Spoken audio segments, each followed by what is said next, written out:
તો બધાને અવાજ ક્લિયર આવે છે મારો? હા આવે છે. ઓકે, તો આપણો પહેલો લેસન છે ઇન્ફોર્મેશન અબાઉટ ઇન્સ્ટિટ્યૂટ, બરાબર? કે આઈટીઆઈ ધરમપુરનું ઇન્ટ્રોડક્શન, પછી કોપા ટ્રેડ શું છે, પછી કોપા ટ્રેડની મદદથી આપણને કઈ કઈ જોબ મળી શકે, પછી કઈ કઈ આપણે સેફટી રાખવી જોઈએ, બરાબર? કામગીરી પ્રેક્ટિકલ કરતી વખતે કે કમ્પ્યુટરનો ઉપયોગ કરતી વખતે. તો એ બેઝિક તમારું જે છે એ તમારું લેસન નંબર 1 આવે, બરાબર? આ લેસનની મદદથી આપણે કઈ કઈ શીખીશું? તો સંસ્થામાં ચાલતા ટ્રેડો કયા કયા છે, વિવિધ પ્રવૃત્તિઓ કઈ, કોપા ટ્રેડની માહિતી, કોપા ટ્રેડમાં રોજગાર સ્વરોજગારની કઈ કઈ તક રહેલી છે, બરાબર? એટલે કોપા ટ્રેડ પૂરું કર્યા પછી તમને કઈ કઈ રોજગારી મળી શકે, બરાબર? પછી ત્યાર પછી કોમ્પ્યુટર લેબમાં કઈ કઈ કાળજી રાખવી પડે આપણે કોમ્પ્યુટરનો ઉપયોગ કરીએ ત્યારે, શોક ને એવું નહીં લાગે, બરાબર? કોઈ પાર્ટ્સ કંઈ આમ તેમ હોય, સાફ સફાઈની રિલેટેડ, તો એ બધી આપણે માહિતી મેળવવાની છે. તો થોડી હિસ્ટ્રી લઈએ કે આ શું છે, બરાબર? આઈટીઆઈ ઇન્ટ્રોડક્શનની અંદર તો રોજગાર અને તાલીમ ખાતું, બરાબર? આપણું જે ડિપાર્ટમેન્ટ છે, બરાબર, કે જે રીતે કોઈ કોલેજ હોય તો કોલેજની યુનિવર્સિટી હોય, બરાબર? એ રીતે આપણે આઈટીઆઈ છે તો આઈટીઆઈનું એક ડિપાર્ટમેન્ટ હોય, બરાબર? એ કયું છે? Employment and training training department, Gandhinagar, બરાબર?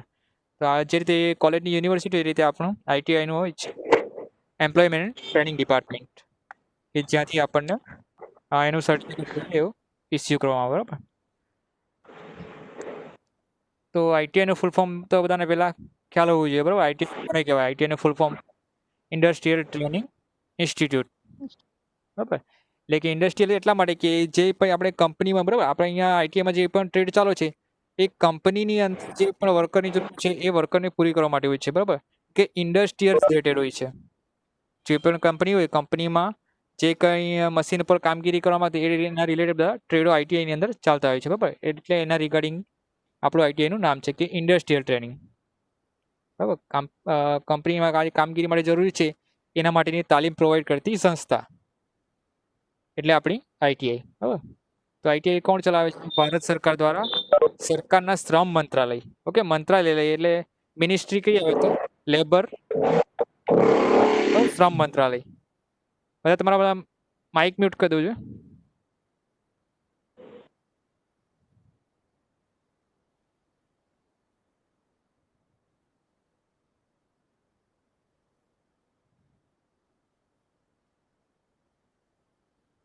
તો શ્રમ મંત્રાલયની હસ્તક ચાલવામાં, બરાબર? કે director general of employment and training, ડીજીટી, નવી દિલ્હી દ્વારા, બરાબર? એટલે કે કેન્દ્ર સરકારની જે ડિપાર્ટમેન્ટ છે એ કયું છે તો new Delhi, director general of employment and training, DGENT. આ યાદ રાખવાનું, બરાબર? તમારે જે તમારું ઓકે એનસીવીટી જીસીવીટી તમે નામ સાંભળ્યું, બરાબર? એનસીવીટીનું સર્ટી મળે, જીસીવીટીનું સર્ટી મળે. તો એનસીવીટી એટલે શું? કે national council of vocational training. National એટલે રાષ્ટ્રીય કક્ષાનું, બરાબર? કાઉન્સિલ કે જે સંસ્થા છે કે જે રાષ્ટ્રીય કક્ષાનું સર્ટિફિકેટ તમને પ્રોવાઈડ કરે એ તમારી એનસીવીટી છે. અને જીસીવીટી એટલે Gujarat council of vocational training, જે તમને ગુજરાત પૂરતું મર્યાદિત હોય સર્ટિફિકેટ, એ તમારી Gujarat council of vocational training, બરાબર? એ જીસીવીટી કહેવાય. તો આ બે ડિફરન્સ હોય છે જીસીવીટી અને એનસીવીટીની અંદર, બરાબર? એટલે તમે કોઈ પણ આઈટીઆઈમાં એડમિશન લો કે તમે લીધું હશે, બરાબર, તમે લીધું જ છો ઓલરેડી, તો તમને આ બે વસ્તુ વિશે ખ્યાલ હોવો જોઈએ, બરાબર? કે અથવા તો તમે કોઈ બીજાને આ માહિતી આપવા માટે તમે આ વસ્તુનું એમને સમજાવી શકો કે એનસીવીટી ટ્રેડ એટલે શું અને જીસીવીટી ટ્રેડ એટલે શું, બરાબર? તો તમે કહી શકો કે ભાઈ એનસીવીટી એટલે તમને રાષ્ટ્રીય કક્ષાનું સર્ટી મળે કે જે ઓલ ઓવર ઇન્ડિયામાં કોઈ પણ જગ્યાએ વેલિડ હોય, બરાબર? અને જીસીવીટીના કોર્સનું જે સર્ટી મળે તમારે ગુજરાત પૂરતું મર્યાદિત હોય, એટલે કે ગુજરાતમાં કોઈ પણ કંપનીમાં તમારે જોબ કરવી હોય તો તમે જીસીવીટીનું સર્ટી થ્રુ એપ્લાય કરી શકો, બરાબર? અને ગુજરાત બહાર કોઈ કંપનીમાં તમારે એપ્લાય કરવું હોય તો તમારે પાસે એનસીવીટી સર્ટી હોવું જોઈએ, બરાબર? તો જે એનસીવીટી સર્ટી આપવાને પ્રોવાઈડ કરે છે ડિપાર્ટમેન્ટ કયું છે? DGENT, બરાબર? ન્યૂ દિલ્હી ના સીધા નિયંત્રણ હેઠળ ગુજરાત સરકાર શ્રીના રોજગાર તાલીમ ખાતા હેઠળ કામ કરતી સંસ્થા છે, બરાબર? એટલે મેઇન સેન્ટ્રલ લેવલની સંસ્થા કઈ? આ ડીજીટી. અને એની અંદર આપણે ગુજરાત એના અંડરમાં આપણી ગુજરાત ડિપાર્ટમેન્ટ કયું? તો રોજગાર અને તાલીમ ડિપાર્ટમેન્ટ, બરાબર, એમ્પ્લોયમેન્ટ એન્ડ ટ્રેનિંગ, બરાબર. ત્યાર પછી આ જે છે, બરાબર, એ આપણને મોસ્ટ ઓફ આપણને રોજગાર અને સ્વરોજગારી પર પ્રેક્ટિકલ તાલીમ ઉપર વધુ ભાર આપવામાં આવે, બરાબર. એટલે તમે ઇન્ડસ્ટ્રીયલ ટ્રેનિંગ ઇન્સ્ટિટ્યૂટ શું કહે કે ત્યાં તાલીમ પર તમારે એટલે થિયરિટિકલ નોલેજ એટલે કે જે લેસન કે ભણવાનું જે હોય શબ્દ લેક્ચર જે હોય છે ઓછા હોય છે, બરાબર તમારે, અને પ્રેક્ટિકલ એટલે કે સાધન સામગ્રી પર કે કમ્પ્યુટર પર બેસીને તાલીમ મેળવવાનો સમય જે છે એ તમને વધારે આપવામાં આવે, એટલે કે તમને પ્રેક્ટિકલ તાલીમ વધારે મળે એના પર ભાર આપવામાં આવેલો હોય છે, બરાબર. આઈટીઆઈની અંદર ટ્રેનિંગ ઇન્સ્ટિટ્યૂટ છે એટલે જ્યાં સ્કૂલોમાં શું લેક્ચર લેવાનો હોય છે, નોટ કમ્પ્લીટ કરવાનો એ રીતનું બધું હોય છે, બરાબર. પણ અહીંયા તમારી પ્રેક્ટિકલ તાલીમ પર વધારે સમય ફાળવવામાં આવેલો હોય છે, બરાબર. એટલે પ્રેક્ટિકલ તાલીમ વધુ આપવામાં આવે. ત્યાર પછી ઉદ્યોગ અને સેવા ક્ષેત્રમાં કુશળ માનવબળ પૂરું પાડવા તથા સ્વરોજગારી. હવે રોજગારી અને સ્વરોજગારી બધાને ખ્યાલ છે ને? રોજગારી એટલે કે તમે કોઈ જગ્યાએ જોબ મળે, બરાબર, અને તમને કોઈ સેલેરી મળે બરાબર ત્યાંથી, તો એ તમારી રોજગાર મળ્યો કહેવાય, બરાબર. અને સ્વરોજગાર એટલે શું કે તમે જાતે જ કોઈ ધંધો શરૂ કરો, બરાબર, તો એ તમારી સ્વરોજગારી કરો, બરાબર. જાતે ધંધો શરૂ કરો અને જાતે જ કમાવાનું સ્ટાર્ટ કરો, બરાબર, પોતાના સાધન સામગ્રીનો ઉપયોગ કરીને તમે જાતે ધંધો શરૂ કરો તો એ તમારી સ્વરોજગારી કહેવાય, બરાબર. તો એના માટે શું છે? જરૂરી કૌશલ્ય ધરાવતું માનવબળ તૈયાર કરવાનું કામ કોણ કરે? તો આઈટીઆઈ દ્વારા, બરાબર. હવે આઈટીઆઈની અંદર કેટલી છે? 287 જેટલી સરકારી ઔદ્યોગિક તાલીમ સંસ્થાઓ છે, બરાબર. પછી 497 જેટલી ગ્રાન્ટેડ એટલે શું હોય કે એમાં જ્યાં સંપૂર્ણ આ 287 એ સંપૂર્ણ સરકારી, બરાબર, એને એટલે કે જે પણ ખર્ચો થાય એને ચલાવવા માટે, બરાબર, તે ખર્ચો કોણ આપે? તો સરકાર આપે, બરાબર, સરકારી આઈટીઆઈની અંદર. જ્યારે ગ્રાન્ટ ઇન આઈટીઆઈની અંદર શું હોય કે એમાં 50% ખર્ચો ગવર્મેન્ટ આપે અને 50% ખર્ચો જે તે સંસ્થા કાઢતી હોય છે, બરાબર. એટલે એને ગ્રાન્ટ ઇન એઇડ કહેવાય, બરાબર. એટલે કે 50% ગ્રાન્ટ ગવર્મેન્ટ આપતી હોય છે એને ચલાવવા માટે, બરાબર. એટલે અર્ધ સરકારી કહેવાય છે, બરાબર, ગ્રાન્ટ ઇન એઇડ એટલે. ત્યાર પછી આવે સેલ્ફ ફાઇનાન્સ એટલે સંપૂર્ણ ખાનગી એટલે કે પ્રાઇવેટ આઈટીઆઈ, બરાબર. ત્યારે 500 જેટલા કૌશલ્ય વર્ધન કેન્દ્રો, બરાબર, કે જે હાલ હમણાં બંધ છે, બરાબર, કૌશલ્ય વર્ધન કેન્દ્રો કે જે ટૂંકા ગાળાના કોર્સીસને એવું ચલાવે છે. પછી 790 જેટલી વોકેશનલ ટ્રેનિંગ પ્રોવાઈડર કે જે વીટીપી તરીકે ઓળખાય છે, બરાબર. ત્યાર પછી તેમાં 6500 જેટલા કર્મચારીઓ અને 8,30,841 જેટલા વિવિધ તાલીમ કેન્દ્રના તાલીમાર્થીઓને તાલીમ પ્રોવાઈડ કરવામાં આવે છે, બરાબર. આટલા તાલીમાર્થીઓ ઓલ ઓવર ગુજરાતની અંદર તાલીમ મેળવતા હોય છે. ત્યાર પછી 48 જેટલી રોજગાર કચેરીઓ આવેલી હોય છે, બરાબર. આપણા ઓલ ઓવર ગુજરાતની અંદર 48 જેટલી રોજગાર કચેરીઓ આવેલી છે, વિવિધ જિલ્લા લેવલે, તાલુકા લેવલે હોય છે, બરાબર, અલગ કે જ્યાં તમે એમ્પ્લોયમેન્ટ એક્સચેન્જ એવું તરીકે ઓળખતા હોય, બરાબર. એમ્પ્લોયમેન્ટમાં નામ નોંધાવો છો, બરાબર, જેથી કરીને તમને તમારા જે ક્વોલિફિકેશન રિગાર્ડિંગ કોઈ જાહેરાત આવે તો એ તમને પત્ર દ્વારા કે ઈમેલ દ્વારા કે કોન્ટેક્ટ કરીને તે લોકો તમને જાણ કરે છે કે ભાઈ આ ભરતી પડી છે તો તમે એમાં એપ્લાય કરી શકો, બરાબર. એટલે એપ્લાયમેન્ટની અંદર નામ નોંધાવવું સારું કહેવાય, બરાબર, જેથી કરીને તમને રોજગારીની માહિતી મળતી રહે. ત્યાર પછી આવે કે આઈટીઆઈના નિયમો અને પરીક્ષા પદ્ધતિ, બરાબર. આ તો હિસ્ટ્રી થઈ ગઈ કે બરાબર આઈટીઆઈ શું છે, આઈટીઆઈ કોના દ્વારા ચલાવવામાં આવે, બરાબર, કેટલી આઈટીઆઈઓ છે. હવે આવે આઈટીઆઈના નિયમો અને પરીક્ષા પદ્ધતિ વિશે. તો આઈટીઆઈ એનસીવીટીના વિષયમાં પ્રવેશ માટે અરજી કરનાર કોઈપણ ઉમેદવાર અન્ય કોઈપણ સંસ્થા કે કોલેજમાં પાર્ટ ટાઈમ કે ફૂલ ટાઈમ અભ્યાસ કરતા હોવા જોઈએ નહીં. તો આ એનો નિયમ છે, બરાબર. આ માટે તેમણે પોતાનું સ્કૂલ લિવિંગ સર્ટિફિકેટ, યાદ છે ને તમારું એડમિશન વખતે તમારું સ્કૂલ લિવિંગ સર્ટિફિકેટ જમા કરાવી દેવામાં આવે છે, બરાબર. અસલમાં ફી ભરતી વખતે જમા કરવાનું રહેશે, બરાબર. આ નિયમ છે એટલે તમને ખ્યાલ હશે કે તમારું એડમિશન મળ્યું તમે તમારું એલસી જમા કરાવેલું છે. પાર્ટ ટાઈમ કે ફૂલ ટાઈમ અભ્યાસ કરતા હોવાનું પાછળથી ધ્યાન ઉપર આવશે તો તાત્કાલિક અસરથી પ્રવેશ રદ કરવામાં આવશે. બરાબર. એટલે કે તમે ભાઈ નથી કરતા એમ કરીને પણ તમે લઈ લીધું અને પાછળથી પણ જો કદાચ ખબર પડે તો તમારું એડમિશન કેન્સલ કરવામાં આવી શકે છે, બરાબર, નિયમ અનુસાર. પરંતુ જો તમે આઈટીઆઈ, બરાબર, આઈટીઆઈ કરતાં કોઈ હાયર લેવલનો કોઈ કોર્સ કરવા માટે જવા માંગો છો અને ત્યારે તમને કોઈ એલસીની જરૂર પડે છે તો ત્યારે તમને એલસી આપી દેવામાં આવે છે, બરાબર. એટલે કે ઉચ્ચ કક્ષાનો, કે આઈટીઆઈ કરતાં પણ ઉચ્ચ કક્ષાનો તમે કોઈ કોર્સમાં જોડાઓ તો કયા કોર્સ, કે આ ડિપ્લોમા છે, ડિગ્રી છે, બરાબર, મેડિકલ છે, જેવા કોઈ કોર્સમાં તમે જોડાવા માંગતા હોય અથવા તમે જોડાવા માટે એપ્લાય કર્યું હોય અને તમારું એડમિશન ત્યાં થવાનું હોય તો તમે એલસી આપી દેવામાં આવે છે, બરાબર. પણ ત્યારે તમારે જરૂરી પુરાવા રજૂ કરવા પડે છે, કે એડમિશન રિસિપ્ટ, કે તમને ત્યાં એડમિશન કન્ફર્મ છે, એવો કોઈ પુરાવો તમારે રજૂ કરવાનો રહે છે, બરાબર. અને અથવા અન્ય કિસ્સામાં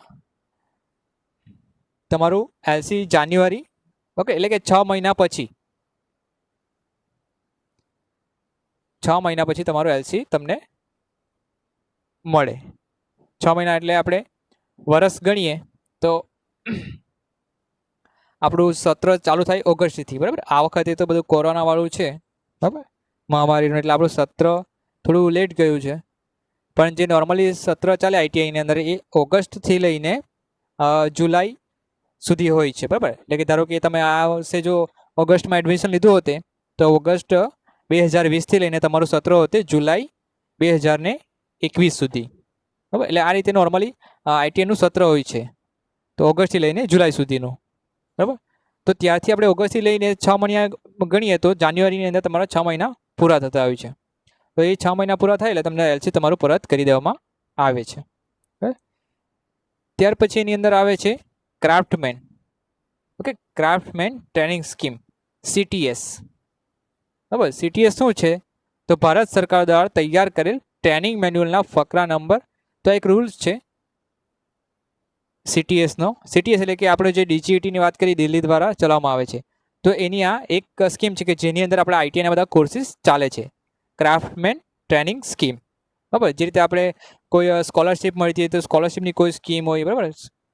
સાયકલ સહાય મળતી હોય તો સાયકલ સહાયવાળી કોઈ સ્કીમ હોય, સ્ટાઇપેન્ડ મળતું હોય તો સ્ટાઇપેન્ડની કોઈ સ્કીમ હોય, બરાબર. તમે સ્કૂલમાં કંઈ સ્ટાઇપેન્ડ મળતું હોય તો તેના માટે પણ તમે કોઈ પર્ટિક્યુલર સ્કીમમાં તમારે એપ્લાય કરવાનું હોય છે, તો તે અલગ અલગ પ્રકારની સ્કીમ હોય છે. એ જ રીતે આપણી જે સ્કીમ છે એ કઈ છે?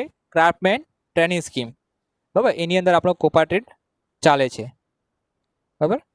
તો એના જે નિયમો છે એની અંદર આ શું લખેલું છે કે ટ્રેનિંગ મેન્યુઅલના, એની આખો એક ટ્રેનિંગ મેન્યુઅલ છે કે જેમાં બધા આઈટીઆઈને લગતા નિયમો લખેલા છે.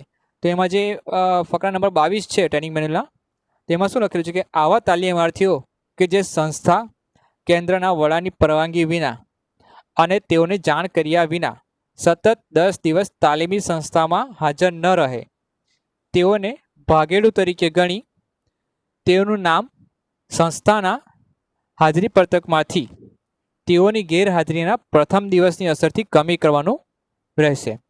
ઓકે, એટલે મેં આગળ તમે હાજર થયા તે દિવસે તમને મેં સૂચના આપેલી હતી, બરાબર. એટલે કે 10 દિવસ સુધી તમે હાજર નહીં થાવ તો તમારું નામ હાજરી પત્રક પરથી કાઢી નાખવામાં આવે, બરાબર. તેવી જ રીતે ટ્રેનિંગ મેન્યુના ફકરા નંબર 19C, બરાબર. જ્યારે કોઈ તાલીમાર્થી કોઈ પણ કારણોસર 50% કરતાં વધુ દિવસ માટે ગેરહાજર રહે ત્યારે તેને તાલીમમાં ચાલુ રહેવા દેવામાં આવશે નહીં. ઓકે, હવે તમે સતત એબસન્ટ રહેતા હોય, બરાબર, અને તમારી હાજરીના ટકા 50% કરતાં નીચે જતા રહી એટલે તમારું નામ કમી થઈ જાય, બરાબર. એટલે કે તમે એક્ઝામ આપવા માટે લાયક નહીં કહેવો, પછી એક્ઝામ તમે નહીં આપી શકો. ફાઇનલ જે એક્ઝામ આવે એમાં તમે બેસી નહીં શકો જો તમારે 50% કરતાં હાજરી ઘટી જાય, એટલે કેન્સલ જ થાય, બરાબર. પણ પરીક્ષા બેસવા માટે પણ તમારી 80% હાજરી હોવી જોઈએ, બરાબર. એટલે જે વાર્ષિક તમારી હાજરી હોય છે એ 80% તમારી હોવી જોઈએ, જેમાં કોઈ છૂટછાટ આપવામાં આવતી નથી. ઓકે, તમને રજા મળવાપાત્ર છે પણ એ જે રજા મળે છે એ નિયમ અનુસાર મળે છે, પણ એ રજા તમારી હાજરીની અંદર ગણવામાં નથી આવતી, બરાબર. એટલે જે તમે રજા પાડો છો એ તમે મંજૂરીથી પાડી હોય છે પરંતુ એ તમારી હાજરીના ટકામાં ગણવામાં આવતા નથી. ત્યાર પછી આગળ જોઈએ તો પ્રવેશ દરમિયાન તમે પ્રવેશ માટેના નિયમોથી માહિતગાર થયા જ છો, બરાબર, કે તમે પ્રવેશ મેળવ્યો કોપા ટ્રેડ 1 વર્ષની મુદત છે, બરાબર. તો આપણો જે કોપા ટ્રેડ છે, ઓકે, હવે આપણે હવે કોપાનું ઇન્ટ્રોડક્શન, કોપા ટ્રેડનું, બરાબર, કે કોપા ટ્રેડની અંદર શું હોય છે. તો કોપાનું પહેલાં તો ફૂલ ફોર્મ જોઈ લો, બરાબર. આ રીતે તમે એનું ફૂલ ફોર્મ છે કે પૂરું નામ શું કહેવાય. કોપા એટલે computer operator and programming assistant, બરાબર. 1 વર્ષની મુદતનો નોન એન્જિનિયરિંગ ટ્રેડ છે, ઓકે. એટલે મશીનરી રિલેટેડ નથી, પણ નોન એન્જિનિયરિંગ ટ્રેડ કહેવાય. પણ એન્જિનિયરિંગ ટ્રેડ કયા હોય, તો જે ફિટર છે, મશીનરી, જેના પર મશીનરી પર કામ કરવાનું આવતું હોય, એવા જે ટ્રેડ છે એ એન્જિનિયરિંગ ટ્રેડ કહેવાય. અને આપણો આ જે ટ્રેડ છે કોપા એ નોન એન્જિનિયરિંગ. અને ફિટર છે, બરાબર, વાયરમેન છે, કે જેને પર મશીન રિલેટેડ કામ થતા હોય, બરાબર, ડીઝલ મિકેનિક છે, બધા એન્જિનિયરિંગ ટ્રેડ કહેવાય, કે જેના પર મોટા મોટા મશીનો પર કામ પ્રેક્ટિકલ કરવાના થતા હોય એવા ટ્રેડ જે હોય એ એન્જિનિયરિંગની અંદર આવે. ને આપણું જે કોપા છે એ નોન એન્જિનિયરિંગ ટ્રેડ છે.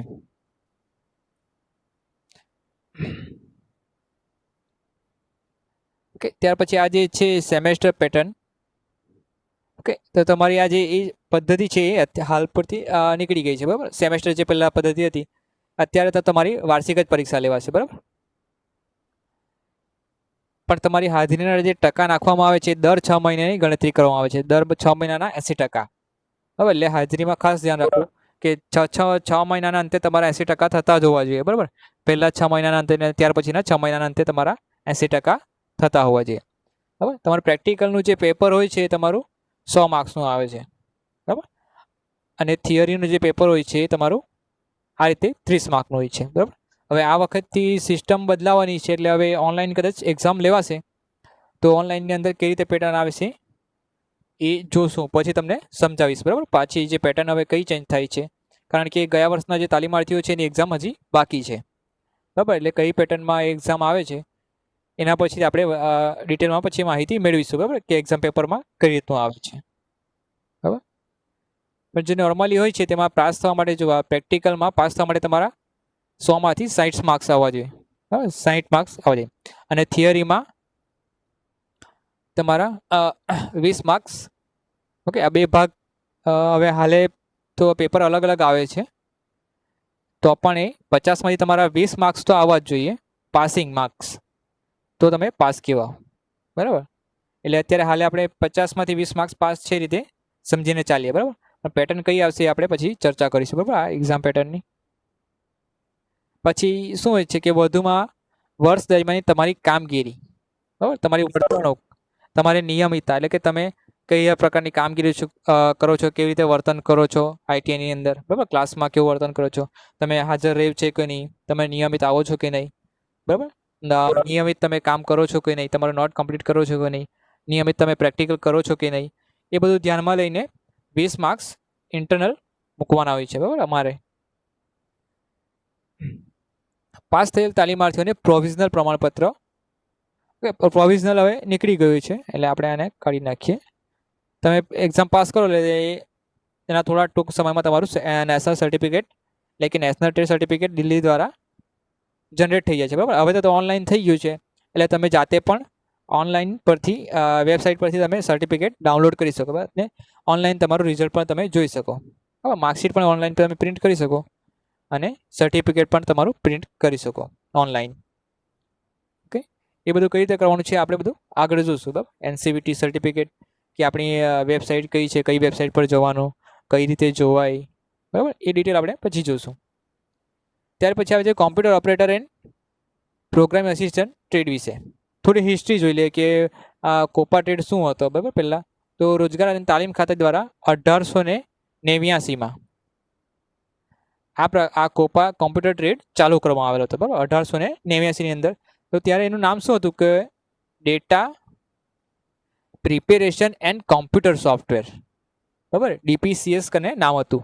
કે જ્યારે આ કોપાના કોમ્પ્યુટર રિલેટેડ ટ્રેડ પહેલી વખત આઈટીઆઈમાં ચાલુ કરવામાં આવ્યો ત્યારે એ ટ્રેડનું નામ શું હતું, data preparation and computer software. પછી ત્યાર પછી સુધારા વધારા થઈ, કોર્સ બદલાય, બરાબર, સિલેબસ. હવે કોર્સને એવું કેમ બદલવું પડે, તો નવી ટેકનોલોજી આવતી જાય તો તે નવી ટેકનોલોજીને પણ એ સિલેબસની અંદર સમાવવો પડે. એના કારણે આપણા પુસ્તકો બદલાતા હોય છે અને સિલેબસ જે હોય છે બદલાતો હોય છે. બરાબર, નવી ટેકનોલોજી શીખવવું પડે એટલે એને સમાવેશ કરવામાં આવી જાય. તો એ સમાવેશ કરવામાં આવે એટલે પછી આપણા પુસ્તકો બદલાય.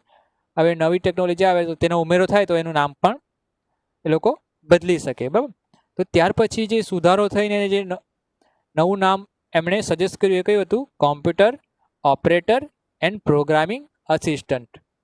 ઓકે, તો આ તમે computer operator and programming assistant જોશો તો તમને બે અલગ અલગ શબ્દો જોવા મળશે. એક તો કોમ્પ્યુટર ઓપરેટર, બરાબર, અને બીજું છે પ્રોગ્રામિંગ અસિસ્ટન્ટ. તો જે પ્રમાણે કોપાર્ટેટનું નામ છે એ જ પ્રકારનો તમારો સિલેબસ છે.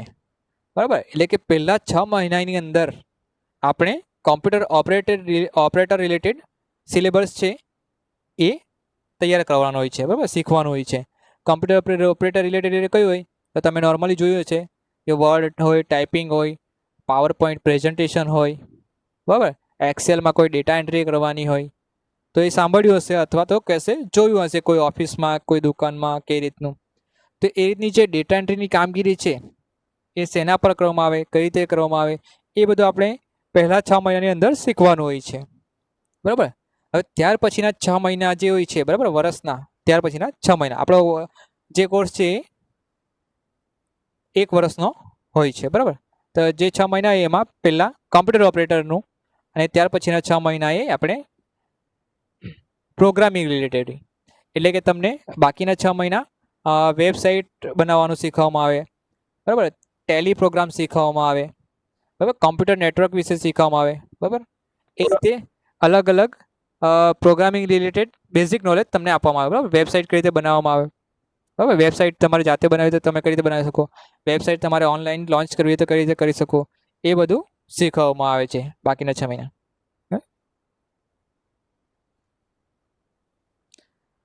ત્યાર પછી હાલમાં જે આપણો જે સિલેબસ છે એ 2019નો છે. બરાબર, લેટેસ્ટ સિલેબસ આપણો બદલાયેલો છે. બરાબર, એટલે ગયા વર્ષથી નવો સિલેબસ આવેલ છે. બરાબર, ઈસવીસન 2019થી કોમ્પ્યુટર ઓપરેટર એન્ડ પ્રોગ્રામિંગ અસિસ્ટન્ટનો નવો સિલેબસ અમલમાં આવેલ છે. બરાબર, એટલે આપણે જે હાલમાં જે સિલેબસ ભણવાનો છે 2019માં અમલ આવેલ છે.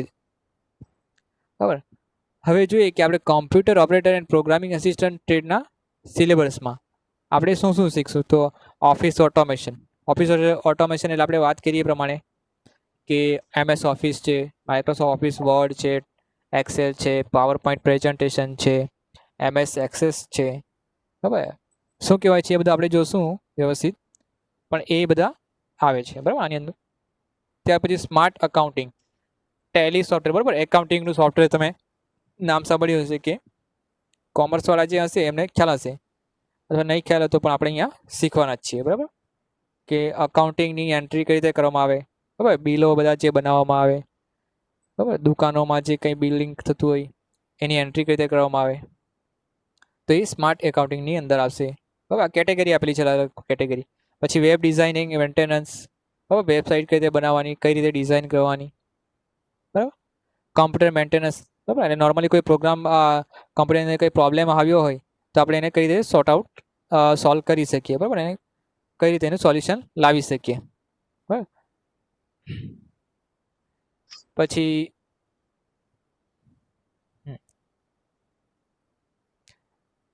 આપણને જોબ કઈ જગ્યાએ મળી શકે તો કોમ્પ્યુટર ટ્રેનિંગ ઇન સ્કૂલ. બરાબર, સ્કૂલમાં તમે એઝ અ કોમ્પ્યુટર ટીચર તરીકે જોઈન કરી શકો છો. બરાબર, તમારું પોતાનું સાયબર કેફે સેટઅપ કરી શકો છો. બરાબર, કોમ્પ્યુટર મૂકી અથવા તમે ઓનલાઈન ફોર્મ ભરવાની કામગીરી કે રીતની બધી તમારી જાતે સ્વરોજગાર કરી શકો. બરાબર, ઓનલાઈન IT સપોર્ટ તરીકે તમે જોડાઈ શકો છો કંપનીમાં. બરાબર, IT સપોર્ટ એટલે કઈ રીતે આવે તો તમે સાંભળ્યું છે કે તમે કોલ સેન્ટરમાં કોલ કરો. બરાબર, તમારે કંઈ મોબાઈલમાં કંઈ પ્રોબ્લેમ આવ્યો તો તમે કોલ સેન્ટરમાં વાત કરો છો અને સોલ્યુશન કરાવો છો. તો એ રીતના એ IT ઓનલાઈન સપોર્ટ હોય છે. બરાબર, તો એ રીતે પણ તમે જોડાઈ શકો છો. પછી કોપા ટ્રેડ પાસ કર્યા પછી મળતી રોજગારી, સ્વરોજગારી.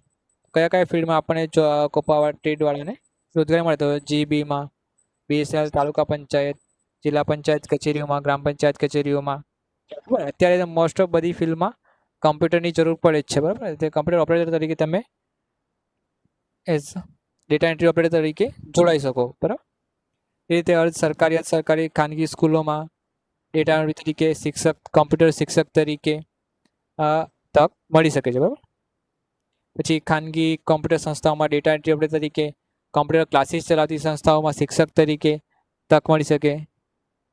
જીવન જરૂરી એવા તમામ ક્ષેત્રોમાં કોમ્પ્યુટરનો વ્યાપક ઉપયોગ થતો હોવાથી સ્વરોજગારીને પણ વિપુલ તકો રહેલ છે. પછી જો કોઈ તમને સોફ્ટવેર સાઇડમાં ઇન્ટરેસ્ટ હોય તો તમે પ્રોગ્રામિંગ કરી અને વેબ ડિઝાઇન તૈયાર કરી, વેબ પેજ બનાવી, તમારી વેબસાઇટ લોન્ચ કરી, એ રીતનું કામગીરી પણ તમે કરી શકો. બરાબર, એટલે હાર્ડવેર સાઇડમાં રહેશો તો તમે બેઝિક કોમ્પ્યુટરની લેવેચનું કામગીરી કરી શકો, નાનું સરખું રિપેરિંગ કામનું વ્યવસાય કરી શકો. તો આ રીતે કમ્પ્યુટર રિલેટેડ તમે વ્યવસાય કરી શકો. બરાબર, અથવા તો તમે જોબ પણ કરી શકો. એટલે રોજગારી અને સ્વરોજગારી બંને તકો રહેલી છે. ત્યાર પછી આવે આપણો safety rules and safety sign. Okay, safety. Okay, કોઈ પણ જગ્યાએ તમે કામ કરતા હો તો તમારું પહેલું પ્રાયોરિટી શેને આપવામાં આવે? સેફટીને. તમારી સેફટી પહેલાં ધ્યાનમાં રાખવામાં આવે. બરાબર, કે કોઈ પણ જગ્યાએ કામ કરતા હોય આપણે તો આપણે પહેલાં કઈ કાળજી રાખવાની હોય છે એ પહેલાં નિયમો વાંચી લેવાના હોય છે આપણે, જેથી કરીને આપણે જે કંઈ પણ આપણી અકસ્માત છે એને નિવારી શકીએ. બરાબર, અથવા ટાળી શકીએ, કે જેથી કરીને અકસ્માત થવાના ચાન્સીસ ઓછા રહે. બરાબર, તો તમે જોયું છે, તમે કોઈ પણ નવી પ્રોડક્ટ લો તો પ્રોડક્ટની સાથે એક મેન્યુઅલ આપવામાં આવે કે જેથી કરીને તમે એને કઈ રીતે ઓપરેટ કરી શકો એ ગાઈડલાઈન આપેલી હોય છે. બરાબર, તો એના જેવું છે કે આ સેફટી સાઇન આપણે છે તો કોઈ પણ આપણો વર્ક પ્લેસ એરિયા છે તો ત્યાં આપણે કઈ કાળજી રાખવી જોઈએ અથવા ધ્યાન રાખવું જોઈએ એના વિશે પણ આપણે જાણી લેવું જોઈએ. બરાબર, તો સલામતી એટલે સેફટી. આધુનિક તેમજ વિકસિત ઝડપી યુગમાં મનુષ્ય પોતાની જાત કરતાં વધારે મશીન પર આધારિત છે. બરાબર, તો આપણે જોઈએ છીએ કે અત્યારે બધા મોસ્ટ ઓફ કામગીરી હોય છે મશીન દ્વારા જ કરતા હોય છે. બરાબર, અલગ અલગ કામગીરી માટે અલગ અલગ પ્રકારના મશીન હોય છે. તો આપણે ખેતીમાં જોઈએ તો ખેતીમાં પહેલાં આપણે જાતે બળદનો ઉપયોગ કરીને હળ ખેડતા હતા, હળનો ઉપયોગ કરીને આપણે ખેતર ખેડતા હતા.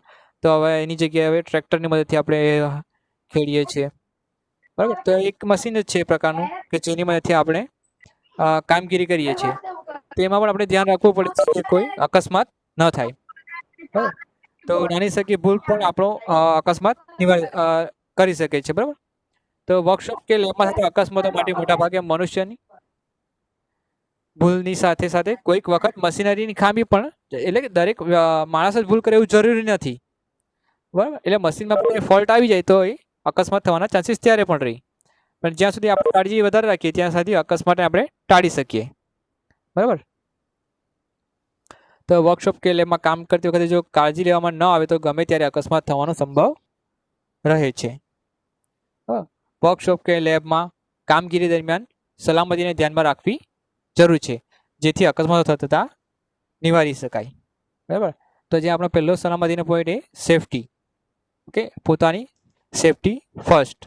ઓકે, ત્યાર પછી અકસ્માત થવાના કારણો કયા કયા છે?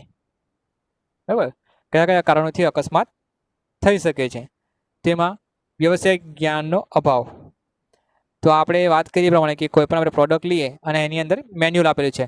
હવે મેન્યુઅલ આપણે ધ્યાન નહીં આપીએ, બરાબર, આપણને બધું આવડે જ છે એમ કરીને આપણે ધ્યાન નહીં આપીએ તો એ કોઈ વાર આપણે કોઈ પ્રોસેસ ખોટી કરી દઈએ તો તેના કારણે પણ આપણે પછી એનું પરિણામ ભોગવવું પડે.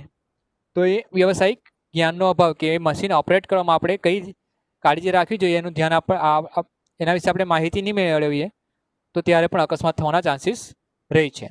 બરાબર, એટલે કારીગર કે કર્મચારી કે કોઈ પણ મશીનનો ઉપયોગ કરતા પહેલાં તેના વિશે સંપૂર્ણ તાલીમ, જાણકારી લેવી જોઈએ. બરાબર, અહીંયા શબ્દ સુધારી લેવી જોઈએ. તાલીમ અને પૂરતી જાણકારી વગર કારીગર અથવા કર્મચારી મશીન ચાલુ કરે તો અકસ્માત થવાનો સંભવ રહે છે.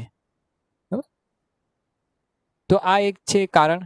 બરાબર, એટલે કે મશીનને ઉપયોગ કરતા પહેલા એના વિશે પૂરતી જાણકારી મેળવી લેવાની. બરાબર, કે આ મશીન કેવા પ્રકારનું છે એને આપણે કઈ રીતે ઓપરેટ કરી શકીએ. તો એ પહેલી પ્રાઇમરી એને આપવાની, બરાબર. ત્યાર પછી યાંત્રિક ખામી. ઓકે, આ પહેલી જે આપણે ખામી જોઈ વ્યવસાયિક જ્ઞાનનો અભાવ, એમાં આપણી ભૂલ હોઈ શકે. અને આપણે જે બીજી ખામી જોવાની છે કે યાંત્રિક ખામી, એ મશીનમાં કોઈ કારણથી ફોલ્ટ આવે તો એના કારણે અકસ્માત થાય, બરાબર. તો એ યાંત્રિક ખામી કહેવાય. વ્યવસાયિક ક્ષેત્રે ઉદ્યોગમાં યંત્ર મશીનરીમાં આકસ્મિક રીતે ખામી સર્જાતા. ઓકે, ઘણા ટાઈમથી મશીન ચાલ્યા કરતું એનું ચેકિંગ કરવામાં આવતું નહીં હોય, મેન્ટેનન્સ કરવામાં આવતું નહીં હોય, તો ત્યારે કોઈ પાર્ટ્સ ખરાબ થઈ જવાથી અથવા તો પાવર ઓવરલોડ થઈ જવાથી પણ મશીનના કારણે અકસ્માત અથવા ખામી સર્જાઈ શકે છે, બરાબર. આ ખામીની જાણકારી કારીગર કર્મચારીને થાય તે પહેલાં જ અકસ્માત થાય છે. એટલે કે મેન્ટેનન્સનું ધ્યાન આપવામાં નહીં આવે, બરાબર, કે મશીન વ્યવસ્થિત કામ કરે છે કે નહીં, સમયાંતરે ચેક કરવામાં નહીં આવે, તો ત્યારે પણ આવા અકસ્માત થવાના ચાન્સીસ રહેલા હોય છે. પછી વીજળીનો અયોગ્ય ઉપયોગ, બરાબર, એટલે કે ઇલેક્ટ્રિકલની જે લાઈન હોય છે વ્યવસ્થિત નહીં હોય, બરાબર, પાવર ઓવરલોડ થતો હોય, અર્થિંગ આપવામાં નહીં આવેલ હોય, તો એવા સંજોગોમાં પણ અકસ્માત થવાના ચાન્સીસ રહે છે. કે તમામ વ્યવસાયિક ઉદ્યોગોમાં વીજળીનો અથવા તો લાઇટ ને બી વ્યવસ્થિત ગોઠવેલી નહીં હોય, પૂરતો ઉજાસ આવતો નહીં હોય, અને તેના દ્વારા જ યંત્રો મશીનરી ચાલે છે. આથી વીજળીનો જો યોગ્ય રીતે ઉપયોગ કરવામાં ના આવે તો વાયરિંગમાં શોર્ટ સર્કિટ અથવા સ્પાર્કિંગ થવાથી આગ લાગવાનો, આગ લાગવાનો શબ્દ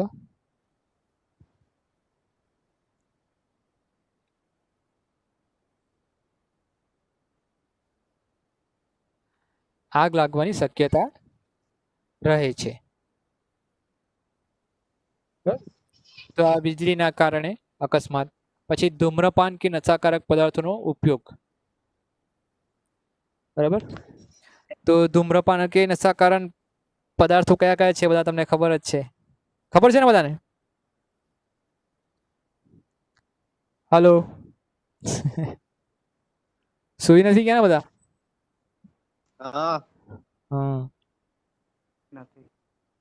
કોઈ કરતા તો નથી ને ધૂમ્રપાન કે નશાકારક દ્રવ્યોનો ઉપયોગ? તો બરાબર છે. સારું, ચાલો આગળ જોઈએ, બરાબર. આપણે વ્યવસાયિક ક્ષેત્રે અથવા ઉદ્યોગોમાં અકસ્માત થવાનું મુખ્ય કારણ ધૂમ્રપાન છે. ઓકે, જેમાં કારીગર કર્મચારી ગમે તે જગ્યાએ સળગતી બીડી, સિગરેટ, દિવાસળી ફેંકે છે, જેનાથી ગમે ત્યારે અકસ્માત સર્જાઈ શકે, બરાબર. તો તમે બધા અત્યારે તો હાલમાં જ ઘટનાઓ ઘણી બની છે આગ લાગવાની, બરાબર. હજીરા પોર્ટમાં છે, પછી આ બાજુ કોઈ જગ્યાએ બની છે, બરાબર, આગ લાગવાની.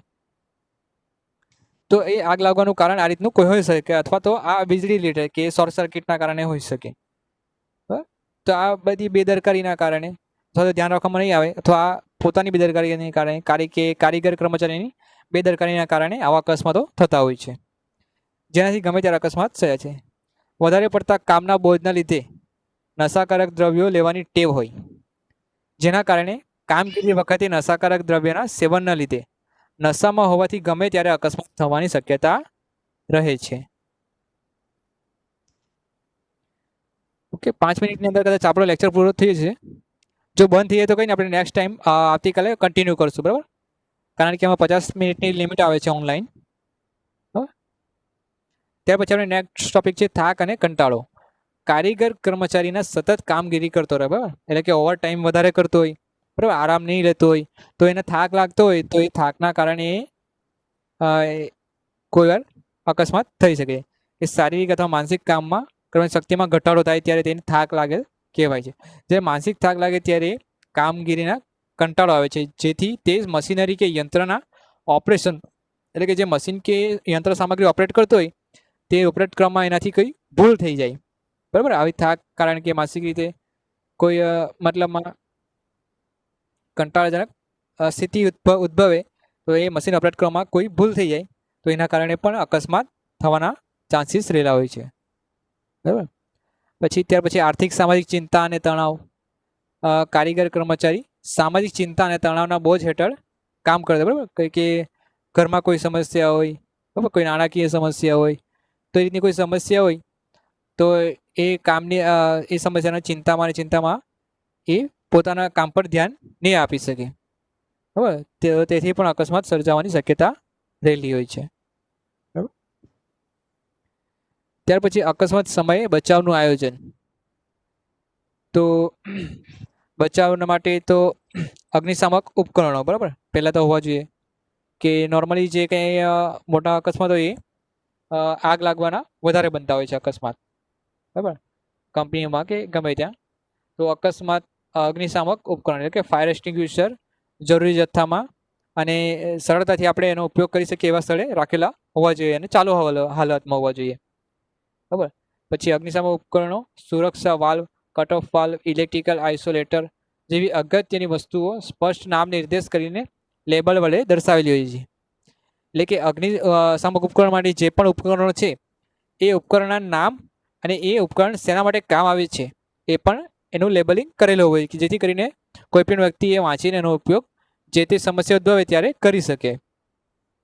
પછી ઇમરજન્સી પ્રવેશ અને બહાર નીકળવાના રસ્તા ખુલ્લા અને સાફ હોવા જોઈએ, બરાબર. તો આગ લાગવાની કોઈ સંભાવના ઘટના બને તો ત્યારે કોઈ એવો ઇમરજન્સી એક્ઝિટ, તમે બસમાં પણ જોઈ હશે કે બસની અંદર પણ એક ઇમરજન્સી એક્ઝિટ વિન્ડો આપેલી હોય છે, કે બસમાં કોઈ અકસ્માત કે કંઈ સર્જાય તો એ ઇમરજન્સી વિન્ડોની અંદરથી બહાર નીકળી શકાય, બરાબર. તો એ ઇમરજન્સી વિન્ડો આ રૂલ્સના આધારે, સેફ્ટી રૂલ્સના આધારે એમાં આપવામાં આવેલી હોય છે, બરાબર, પબ્લિક સેફ્ટીના ધ્યાનમાં રાખીને. ત્યાર પછી અકસ્માત વખતે અગત્યના ઉપકરણો વસ્તુઓની તાલીમ સમયાંતરે આપવી જોઈએ, બરાબર. તો અકસ્માત થાય ત્યારે કોઈ પણ કર્મચારી કે કારીગર એને પહેલાં આ તાલીમ આપેલી હોવી જોઈએ, જેથી કરીને કોઈ સમસ્યા થવે તો એનો વ્યવસ્થિત ઉપયોગ કરી શકે, બરાબર. તો આપણે પણ આ તાલીમ લેવાની છે, બરાબર, આપણે પ્રેક્ટિસ કરવાની છે. તમે આવશો ને રેગ્યુલર ચાલુ થશે ત્યારે આપણે ફાયર એક્સટિંગ્વિશરનો ઉપયોગ કઈ રીતે કરવાનો અને કયા કયા પ્રકારના ફાયર એક્સટિંગ્વિશર આવે છે એ પણ આપણે શીખશું અને માહિતી મેળવીશું, બરાબર. ત્યાર પછી નિયમિત સમયાંતરે સલામતીના તમામ ઉપકરણોનું ચેકિંગ, એટલે કે જે કંઈ આપણા ઉપકરણ છે એ ચાલુ હાલતમાં છે કે નહીં એ પણ ચેક કરતા રહેવું જોઈએ, બરાબર. એની જરૂરી મેન્ટેનન્સ કરાવવું હોય તો તે પણ આપણે સમયાંતરે કરાવી લેવું જોઈએ, બરાબર, જેથી કરીને અકસ્માત સમયે આપણા ઉપકરણો કામ આવી શકે. પછી જે ઇમરજન્સી વખતે સંપર્ક માટે એમ્બ્યુલન્સના નંબર, ફાયર બ્રિગેડના સંપર્ક વગેરે વ્યક્તિઓના નામ વગેરે આપણે હાથ વગાડવા જોઈએ. પછી જે વ્યક્તિ અધિકારીઓના ફોન નંબર કે આપણે કોને જાણ કરવાની છે એ વ્યક્તિઓના નંબર બધા લખેલા હોવા જોઈએ, બરાબર. પછી બીજું તો શું હોય છે કે ફર્સ્ટ એડ બોક્સ, કે જેની અંદર બેઝિક મેડિસિન હોય, બેઝિક કંઈ વાગ્યું હોય તો એના માટે લગાવવા માટેની દવા હોય છે, કે બેઝિક સામગ્રી હોય છે મેડિકલ રિલેટેડ, જે ફર્સ્ટ એડ બોક્સ તરીકે ઓળખાય છે એ આપણી પાસે હોવું જોઈએ. તેમાં ફર્સ્ટ એડ માટેની જરૂરી તાલીમ કારીગર કર્મચારીને આપવી જોઈએ, બરાબર. એટલે કે કઈ દવા શેના માટે ઉપયોગમાં લેવાની, શું થાય ત્યારે કઈ દવાનો ઉપયોગ કરવાનો, એનું બેઝિક નોલેજ આપેલું હોવું જોઈએ, બરાબર. આની પણ આપણે માહિતી મેળવીશું, બરાબર. ત્યાર પછી આવે સલામતીના સિદ્ધાંત,